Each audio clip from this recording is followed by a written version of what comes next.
Well, we've seen cooler than normal temperatures this summer, but we still could see days in the 90s or above.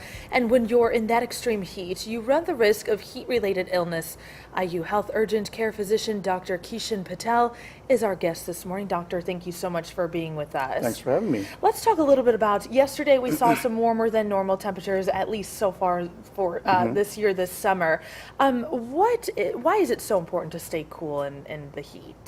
Well, when you are exposed to extreme heat-related conditions, just like a day yesterday, you can acquire a lot of heat-related illnesses, and it's important to keep or prevent any of those illnesses. You can be exposed to extreme heat conditions. You can get something simple like a heat rash. You can go on to getting something more severe like heat cramps. If you're involved in some sort of strenuous activity, exposed to extreme heat conditions, you get sweaty, you can get heat cramps that affect those muscles. Those are the ones that you can easily prevent. You get into a cool place, you supply with adequate amount of fluids, and you can pretty much prevent and get better with that. Now, if you continue to ignore some of these symptoms, and let's say if you continue on with the heat exposure, you continue to have profuse sweating, you can become tired, fatigued, sometimes you get nausea, vomiting, and you can even have a little bit of change in level of consciousness. Now, these are a little bit more severe symptoms. You must recognize those right away. We actually classify this as heat exhaustion.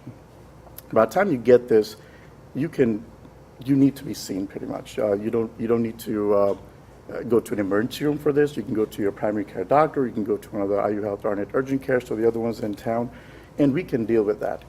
Now, let's say if you continue to ignore some of these simple signs and symptoms and you get worse, you can even have loss of consciousness. You can have seizures.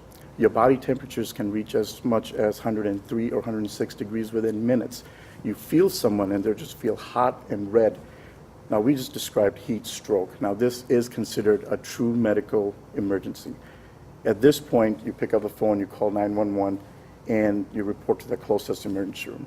So it's important to recognize the symptoms and signs and symptoms when they're early on, and if you do that, you can prevent some of these things. All right, well, a lot of great tips here for us this morning. We sure do appreciate you joining us. All right, thank you. All right.